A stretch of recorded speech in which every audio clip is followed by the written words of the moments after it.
কোনোদিনও আমরা ওই লিঙ্ক ইউজ যে করে আমি মিউজিক করি ছেলে বা লিঙ্ক কখন ইউজ করছি জানেন when I got in trouble in life আচ্ছা ইন্ডিয়াতে একটা শো ছিল লাস্ট ট্রেন রেকে, তখন আমি আব্বার কথা অনেক বললাম যে আমি তার ছেলে, আমরা ভাই ওইখানে আপনি তাহলে হ্যাঁ বলতে হয়েছে বিকজ আমি বুঝাইছি যে আমাদের ইন্টেনশন খারাপ না ভাই, আমরা ওখানে অ্যাকচুয়ালি একটা প্রোগ্রাম করতে যাচ্ছি, আমাদের হেল্প করেন। এই যে দৌড়াদৌড়ি করতেছি না, খালি তো ফোন দিতেছি, এটা করো এটা করো এটা করো, আম্মু ফোন দিতে, চারিদিকে খালি কলস, আমার ফোনে 2% চার্জ, পুরো মুভির সিন দেখছি এন্ড আই মেড ইট। মানে আমি ধরেন এখন স্ক্রিনে গেলাম জাস্ট বিকজ আমি তার ছেলে, ওইভাবে আমরা কিন্তু কোনোদিনও যে বলি না আমি তার ছেলে শো করতে চাই, নেভার। আম্মা বন্ধু জিজ্ঞেস করছে তুমি কি অমুক চ্যানেলে, আমি জানি না এখানে চ্যানেলের নাম বলা যাবে কিনা, বাট ও তো অমুক চ্যানেলে কি শো করতে চান, মুছি নাম্মু ডাকলে ডাক। মানে আপনি আপনার নিজের ভেতর যে প্রতিভাটা আছে 100% সেটা দিয়েই আগাইতে চাচ্ছেন, কখনোই বাবার দিকটা বা বাবারটা নেভার। কেমনে জানতো ম্যাক্সিমাম টাইম জানেন, যখন আমরা খেতে বসতাম ওই যে এফডিসির খাবার আসতো, তখন কেউ না কেউ চিনে যেত, না হলে আমি এফডিসি নিয়ে কথা হতো, তখন জিজ্ঞেস করতো যে তুমি তার ছেলে, বা তখন জানতে পারতো। কোন সব সময় শো এর পর জানছে কিন্তু আমি কার ছেলে। আচ্ছা কোনোদিনও আমরা ওই লিংক ইউজ করে মিউজিক করি ছেলে বা মানে লিংক কখন ইউজ করছি জানেন, when I got in trouble in life। আচ্ছা তাছাড়া আমি জীবনও আব্বুর কথা বলি নাই আর কি। ওকে আচ্ছা, এবার আমরা একটু ব্যান্ডের দিকে যাই। প্লিজ। শো করতে তো দেশের বিভিন্ন জায়গাতে যাওয়া হয়, তো এমন কোনো মেমোরেবল স্টোরি আছে যে এটা বেশ মনে রাখার মতো? অনেক আসলে, মানে শুনি একটা সেখান থেকে জিনিস- দু একটা। জি, একটা জিনিস বলতেই হয় কি যে একটা মেটাল ব্যান্ডের জন্য টোরিং ইজ ভেরি চ্যালেঞ্জিং।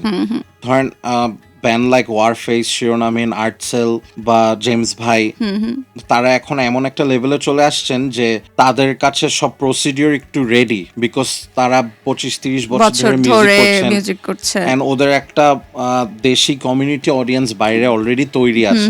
আমাদের আসলে চিন্তা ভাবনাটা একটু ডিফারেন্ট, কোন দিকে আমরা একটু ফরেন অডিয়েন্সের সামনে বাড়াতে চাই। আচ্ছা, সো সেই ক্ষেত্রে আপনাকে প্রথমেই কিন্তু বলবে যে ফ্লাইটের টাকা আমরা দিতে পারবো না।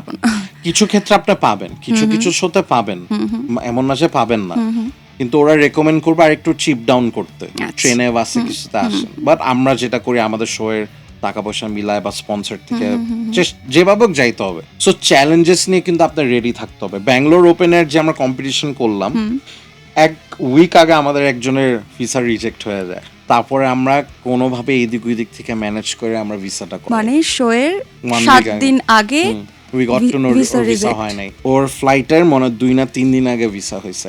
এবং আপনাকে সবচেয়ে ইন্টারেস্টিং একটা বলি যদি সময় থাকে, হ্যাঁ শিওর, ইন্ডিয়াতে একটা শো ছিল লাস্ট ট্রেন রেকে, ওইটাই last train rake international show, আমরা হেডলাইনার হিসাবে যাব, খুব এক্সাইটেড, ডিল ভালো, ওইখানে আবার আমরা সবকিছু পেয়েছি মাশাআল্লাহ।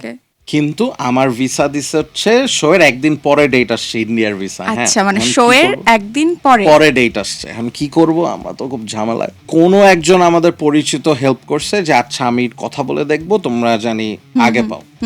সো বিশ্বাস করেন, ইনফ্যাক্ট মানে আপনাকে একদম অনেস্ট হয়ে বলছি যে শিরোনামহীনের 20 না 25 বছর ছিল, 25 বছর পূর্তি। I swear I am not kidding, মানে পরিচিত থেকে বলছি না। 25 বছরের দিন আমি কিন্তু লেট করে শোতে কেন আসছি জানেন? আমি ভিসা সেন্টারে 8 থেকে 9 ঘন্টা ধরে আমি বসেছিলাম। আচ্ছা, আমার ওরা বলতেছে একটু ওয়েট করেন, আপনার পাসপোর্ট আসতেছে, পরে লাস্ট পর্যন্ত কিন্তু পাসপোর্ট আসেই নাই আমার।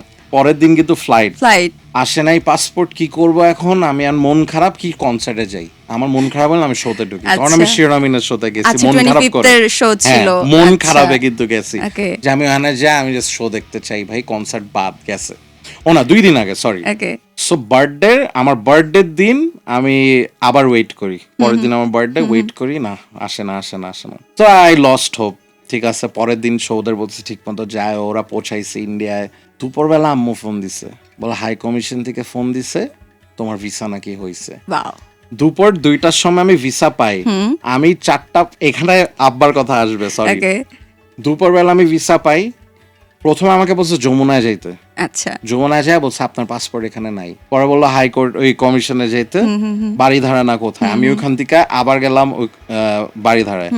3টা-4টা, আমরা স্টেজ উঠবো 7টার সময়, আর আমি এখনো বাংলাদেশে। 4টা পর্যন্ত তখন আমি তখনও বাংলাদেশে। কি করবো, ওইখান থেকে নিলাম, নিয়ে দৌড় এয়ারপোর্টে যাওয়ার পরে পুরো মুভি হইতেছে বুঝছেন, প্রথমে বলতেছে টিকিট ছাড়া ঢুকতে পারবেন না। আচ্ছা, তখন আমি আব্বার কথা অনেক বললাম যে আমি তার ছেলে, আমরা ভাই ওইখানে আপনি তাহলে হ্যাঁ বলতে হয়েছে, বিকজ আমি হ্যাঁ। বুঝাইছি যে আমাদের ইন্টেনশন খারাপ না ভাই, আমরা ওখানে অ্যাকচুয়ালি একটা প্রোগ্রাম করতে যাচ্ছি, আমাদের হেল্প করেন। They were very helpful. কিন্তু মজার কথা বলি, ওরা বিকাশে টাকা নিবে না, আমার ক্যাশ ছিল না আমার কাছে। Okay. ওদের আমি ওইখানে কিন্তু ফ্লাইট কাটতেছি, তখনও আপনি টিকিট কাটি কাটা নাই। হয়নি। না, আবার অন স্পট মানে কাটতে আপনি হবে। পাসপোর্টটা মানে ভিসাটা হয়ে হ্যাঁ। গেছে, আপনি ওটা নিয়ে এয়ারপোর্টে। এয়ারপোর্টে তখনও আপনার টিকিট না। নেওয়া হয়নি। না, ওকে, আমার ফোনে 2% চার্জ। মানে আপনি তখনও জানেন না যে আপনি শোটা করতে পারবেন আমি কিনা। ওদের ফোন দিয়ে বলছি আমি আসতে পারি না আসতে পারি, রেডি থাকো। এদিকে আপনার মোবাইলে চার্জ নাই। নাই, কারণ এই যে দৌড়াদৌড়ি করতেছি না, হ্যাঁ। খালি তো ফোন দিতেছি, এটা করো এটা করো এটা করো, আম্মু ফোন দিতেছে, চারিদিকে খালি কলস অবস্থা। আমার পাওয়ার ব্যাংক ছিল আর একটা লাগেজে, আমি যে খুলে এখন লাগাবো, আমার ওই সময়টাই নাই। কি করব, ওরা ক্যাশ ছাড়া নিবে না। আমি খুব হাতে পায়ে লিটারালি ধরা সিচুয়েশন, ভাইয়া দেখেন এরকম আমার 7টার মধ্যে ইন্ডিয়া থাকতে হবে, তাও লেট হবে আমি জানি। সো তারপরে আমি পুরো মুভির সিন দেখছি বুঝছেন, আমি জাস্ট বিকাশের এরকম হয় না, ফুল হয় না, ওটা জাস্ট ফুল হইলে আর আমার ফোনটা বন্ধ হয়ে গেছে। টাকাটা ঢুকছে কিন্তু তখন, টাকাটা ঢুকার পর ওরা দিল, ওরা বলতেছে আপনার লাগেজ ছাড়া লাগলে চলে যান, প্লেনের টাইম শেষ হয়ে যাচ্ছে। আমি ভাই প্লিজ, আমি লাগেজ ছাড়া আমি কি করবো এখানে, কারণ সব আমার গিটার আমার সব ওইখানে। পরে ওরা কোনোভাবে রিকোয়েস্ট করে মনে বলছে যে স্পেশাল গেস্ট একটু প্লিজ কনসিডার করতে। লাকিলি আরেকটা সেলিব্রিটি সেম ফ্লাইটে ছিল, নাম না বলি, বললে ঝামেলা আছে, অফার বলবো আপনাকে। ওরা দেরি করতেছিল বুঝছেন। এবার একটা বড় সেলিব্রিটি দেশে, বড় ইউটিউবার সে, নট সালমান মুক্তাদির। আপনার মাথায় মনে উঠে আসছে না? বলবো না। তো তারপরে উঠি, আমি ওদের প্লেনে ওঠার সময় বলছি গাইজ তোমরা শো পিছাও, তোমরা 1-2 ঘন্টা, আমি এইবার মিস দিবই না। এখন আপনি চ্যালেঞ্জটা বুঝেন, ফার্স্ট আমার কলকাতা নামতে হবে, ইমিগ্রেশন পার হইতে হবে, ট্যাক্সি নিয়ে ভেন্যুতে যেতে হবে যেটা 1 ঘন্টা দূরে। And I made it, I did the show.